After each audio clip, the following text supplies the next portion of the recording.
Martha, Martha, you're worried and distracted by many things.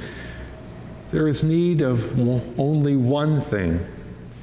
Mary has chosen the better part, which will not be taken away from her. That is a very familiar portion of this passage, which you have probably heard many times. And it begs the question, what is that one thing?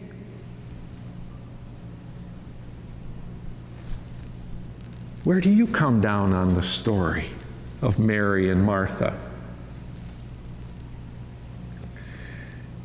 In the past, you probably have heard sermons that compared a contemplative life to active lives. And if you talk to people in the parish where they came at, you might find that the people who are inclined to work in the kitchen and at fundraisers have a different opinion than those who fancy Bible studies and prayer groups. Some have said Mary is breaking free of culturally mandated gender roles. In so doing, she is moving from a sense of duty to a sense of freedom. But in fact, I think this text is far too sparse for us to nail down one thing. But nonetheless, I'm going to try. And my one thing is kind of piqued by recent experience. Last Saturday, I was at the cemetery in the small town near where I grew up.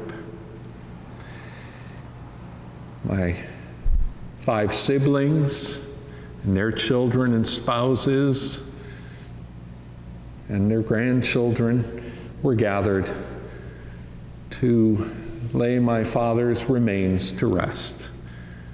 Dad died 2 years ago, and because of COVID, this was the first time where we could get everyone together for the service. It was a wonderful service. But my dad had asked me to take some responsibility for it many years ago because of my role. It wasn't an easy task. I have 5 siblings, an older brother, older by 9 years, down to a younger sister,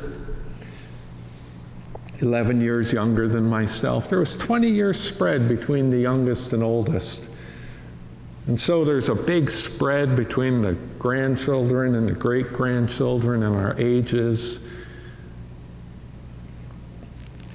And what struck me is I moved away from Wisconsin in the early 80s. My dad was a much different man then than he was when he passed away. And he was younger still when my brother was born.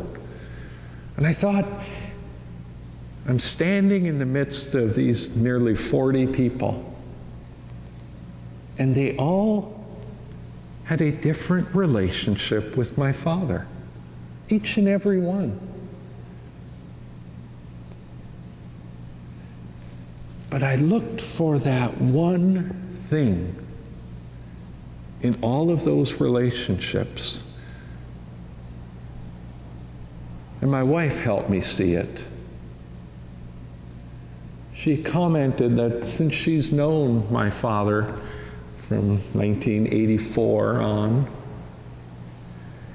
he's always wanted to participate in the lives of his children and grandchildren and great-grandchildren. If we were visiting him, he would want to go out and do with us what we were interested in doing. Remember one time him going upstairs and grabbing a very dusty old set of golf clubs because Kathy and I were going golfing and he wanted to join in. Or when he came to visit, he wanted to follow us around in our daily tasks and see the children's ball games and all that. He loved every person who was standing around that gravesite. And he wanted to know them and who they were.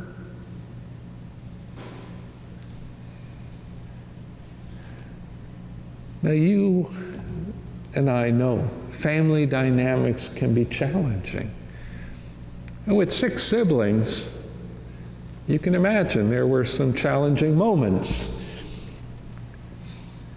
But there was no sense of Dad liked me best once we recognized that Dad loved us all and wanted to be a part of our lives and us to be a part of his life.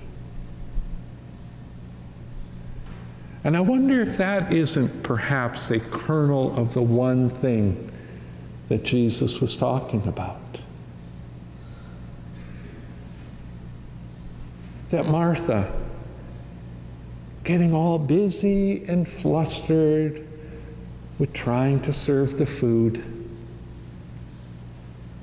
was perhaps forgetting that Jesus wasn't there for the food. He was there for the relationship. And the food was secondary. An important part, but the one thing was that Jesus loved Mary and Martha. That he wanted to be in relationship with them. That it shouldn't be one of competition. And man, isn't competition a natural tendency? Did you notice in that psalm, "You tyrant, why do you boast of wickedness against the godly all day long? You plot ruin." That the psalmist is going on and on about the evil that someone else is doing. But he touches on a kernel of truth. I trust in the mercy of God forever and ever. But could he trust in that same truth,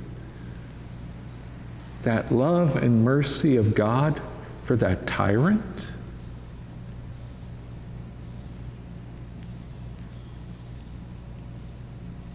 What if we were able to fully embrace the reality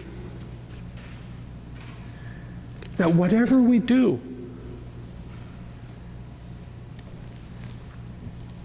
what we do or don't do will not change the eternal reality that you are a beloved child of God?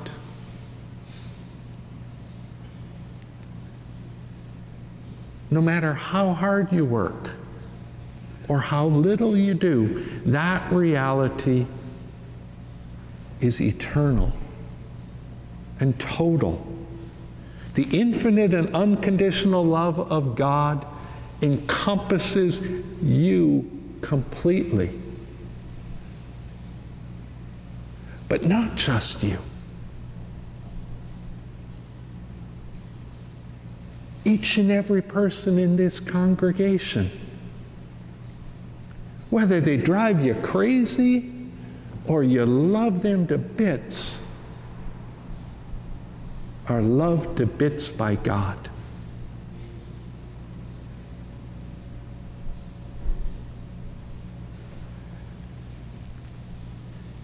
It took a while for me to see that in my father.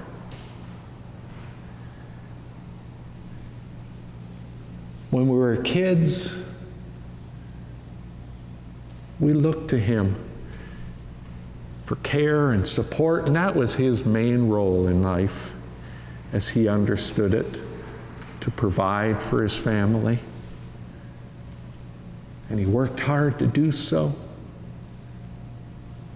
And that formed bonds and relationships. And we leaned into those well into our early adult years, when he was still able to help us out, perhaps financially or physically. He was a strong man.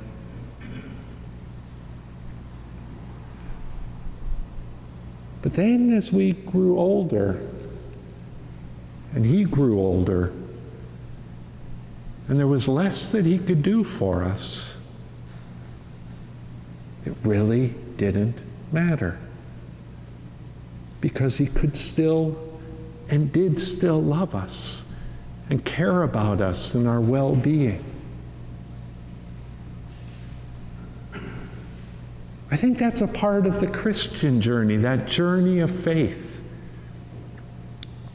where when we are beginners, we need those frequent reassurances of how God blesses us. And God is generous in that regard. But as our faith grows and we mature, much like St. Paul, even in the sufferings and the challenges that face us, we still know the eternal love of God. So as we as a congregation continue in this journey of faith together, I hope we can be mindful and assured that we are, each and every one of us, a beloved child of God. I hope that we can, in our actions, in our interactions, show that love. Make us a channel of God's peace amongst one another. That will embolden us and strengthen us to carry that good news beyond these four walls into our community.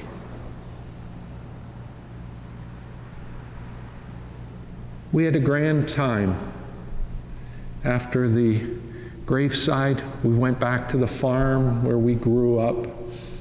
It's now my nephew's. And we spent hours together, enjoying one another's company. But it was all basked in our dad, our grandfather, our great-grandfather's love.